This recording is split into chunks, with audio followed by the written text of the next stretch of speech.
राजा विक्रमादित्य ने बेताल को पीठ पर उठा और चल दिए। बेताल ने कहानी सुनानी शुरू की।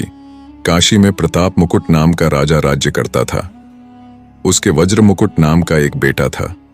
एक दिन राजकुमार दीवान के लड़के को साथ लेकर शिकार खेलने जंगल गया। घूमते घूमते उन्हें तालाब मिला। उसके पानी में कमल खिले थे और हंस खिलोल कर रहे थे। किनारों पर घने पेड़ थे जिन पर पक्षी चहचहा रहे थे। दोनों मित्र वहां रुक गए और तालाब के पानी में हाथ मुंह धोकर ऊपर महादेव के मंदिर पर गए। घोड़ों को उन्होंने मंदिर के बाहर बांध दिया। वो मंदिर में दर्शन करके बाहर आए तो देखते क्या है कि तालाब के किनार कोई राजकुमारी अपनी सहेलियों के साथ स्नान करने आई है। दीवान का लड़का तो वहीं एक पेड़ के नीचे बैठा रहा, पर राजकुमार से न रहा गया। वह आगे बढ़ गया। राजकुमार ने उसकी ओर देखा तो वह उस पर मोहित हो गया। राजकुमारी भी उसकी तरफ देखती रही। फिर उसने जूड़े में से कमल का फूल निकाला, कान से लगाया, दांत से कुतरा, पैर के नीचे दबाया और फिर छाती से लगा अपनी सखियों के साथ चली गई। उसके जाने पर राजकुमार निराश हो अपने मित्र के पास आया और सब हाल सुनाकर बोला, मैं इस राजकुमारी के बिना नहीं रह सकता, पर मुझे न तो उसका नाम मालूम है न ठिकाना। वह कैसे मिलेगी? दीवान के लड़के ने कहा, राजकुमार आप इतना घबराएं नहीं, वह सब कुछ बता गई है। राजकुमार ने पूछा, कैसे? वह बोला, उसने कमल का फूल सिर से उतार कर कानों से लगाया तो उसने बताया कि मैं कर्नाटक की रहने वाली हूं। दांत से कुतरा तो उसका मतलब था कि मैं दंतावट राजा की बेटी हूं। पांव से दबाने का अर्थ था कि मेरा नाम पद्मावती है। और छाती से लगाकर उसने बताया कि तुम मेरे दिल में बस गए हो। इतना सुनना था कि राजकुमार खुशी से फूल उठा। बोला, अब मुझे कर्नाटक देश में ले चलो। दोनों मित्र वहां से चल दिए। घूमते फिरते सैर करते दोनों कई दिन बाद वहां पहुंचे। राजा के महल के पास गए तो एक बुढ़िया अपने द्वार पर बैठी चरखा कातती मिली। उसके पास जाकर दोनों घोड़ों से उतर पड़े और बोले, माई, हम सौदागर हैं, हमारा सामान पीछे आ रहा है, हमें रहने को थोड़ी जगह दे दो। उनकी शक्ल सूरत देखकर और बात सुनकर बुढ़िया के मन में ममता उमड़ आई। बोली, बेटा तुम्हारा घर है, जब तक जी में आए रहो। दीवान के बेटे ने उससे पूछा, माई तुम क्या करती हो?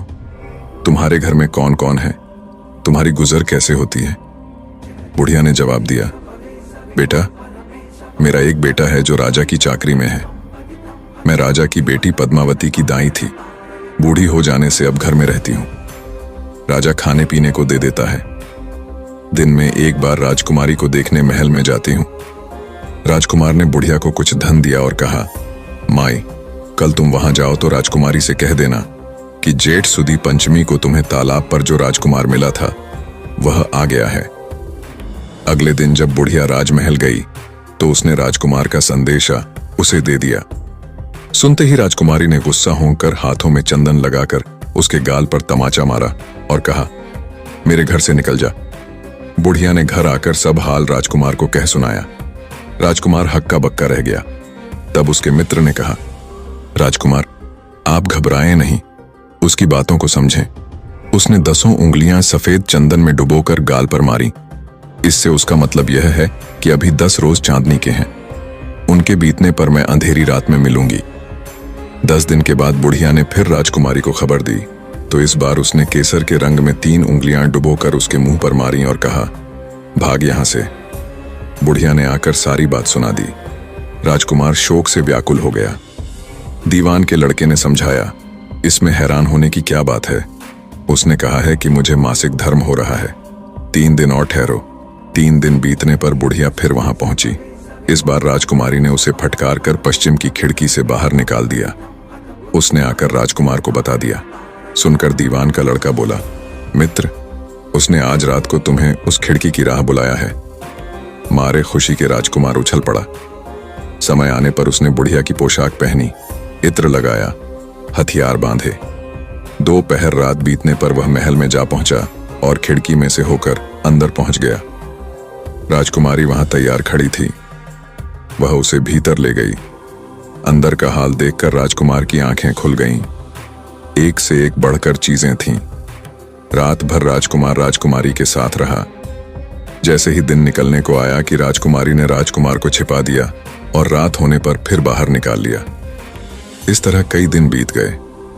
अचानक एक दिन राजकुमार को अपने मित्र की याद आई। उसे चिंता हुई कि पता नहीं उसका क्या हुआ होगा। उदास देखकर राजकुमारी ने कारण पूछा तो उसने बता दिया। बोला, वह मेरा बड़ा प्यारा दोस्त है, बड़ा चतुर है, उसकी होशियारी ही से तो तुम मुझे मिल पाई हो। राजकुमारी ने कहा, मैं उसके लिए बढ़िया बढ़िया भोजन बनवाती हूं, तुम उसे खिलाकर तसल्ली देकर लौट आना। खाना साथ में लेकर राजकुमार अपने मित्र के पास पहुंचा। वे महीने भर से मिले नहीं थे। राजकुमार ने मिलने पर सारा हाल सुनाकर कहा कि राजकुमारी को मैंने तुम्हारी चतुराई की सारी बातें बता दी हैं, तभी तो उसने यह भोजन बनाकर भेजा है। दीवान का लड़का सोच में पड़ गया। उसने कहा, यह तुमने अच्छा नहीं किया। राजकुमारी समझ गई कि जब तक मैं हूं वह तुम्हें अपने बस में नहीं रख सकती, इसीलिए उसने इस खाने में जहर मिलाकर भेजा है। यह कहकर दीवान के लड़के ने थाली में से एक लड्डू उठाकर कुत्ते के आगे डाल दिया। खाते ही कुत्ता मर गया। राजकुमार को बड़ा बुरा लगा। उसने कहा, ऐसी स्त्री से भगवान बचाए, मैं अब उसके पास नहीं जाऊंगा। दीवान का बेटा बोला, नहीं, अब ऐसा उपाय करना चाहिए जिससे हम उसे घर ले चलें। आज रात को तुम वहां जाओ। जब राजकुमारी सो जाए तो उसकी बाईं जांघ पर त्रिशूल का निशान बनाकर उसके गहने लेकर चले आना। राजकुमार ने ऐसा ही किया। उसके आने पर दीवान का बेटा उसे साथ ले योगी का भेष बना, मरघट में जा बैठा और राजकुमार से कहा कि तुम ये गहने लेकर बाजार में बेच आओ। कोई पकड़े तो कह देना कि मेरे गुरु के पास चलो और उसे यहां ले आना। राजकुमार गहने लेकर शहर गया और महल के पास एक सुनार को उन्हें दिखाया। देखते ही सुनार ने उन्हें पहचान लिया और कोतवाल के पास ले गया। कोतवाल ने पूछा तो उसने कह दिया कि ये मेरे गुरु ने मुझे दिए हैं। गुरु को भी पकड़ लिया गया। सब राजा के सामने पहुंचे। राजा ने पूछा, योगी महाराज, ये गहने आपको कहां से मिले? योगी बने दीवान के बेटे ने कहा, महाराज, मैं मसान में काली चौदस को डाकिनी मंत्र सिद्ध कर रहा था कि डाकिनी आई। मैंने उसके गहने उतार लिए और उसकी बाईं जांघ में त्रिशूल का निशान बना दिया। इतना सुनकर राजा महल में गया और उसने रानी से कहा कि पद्मावती की बाईं जांघ पर देखो कि त्रिशूल का निशान तो नहीं है। रानी ने देखा तो सही में निशान था। राजा को बड़ा दुख हुआ। बाहर आकर वह योगी को एक ओर ले जाकर बोला, महाराज, धर्मशास्त्र में खोटी स्त्रियों के लिए क्या दंड है? योगी ने जवाब दिया, राजन, ब्राह्मण, गऊ, स्त्री, लड़का और अपने आश्रय में रहने वाले से कोई खोटा काम हो जाए तो उसे देश निकाला दे देना चाहिए। यह सुनकर राजा ने पद्मावती को डोली में बिठाकर जंगल में छुड़वा दिया। राजकुमार और दीवान का बेटा तो ताक में बैठे ही थे। राजकुमारी को अकेली पाकर साथ ले अपने नगर में लौट आए और आनंद से रहने लगे। इतनी बात सुनाकर बेताल बोला, राजन, यह बताओ कि पाप किसको लगा है?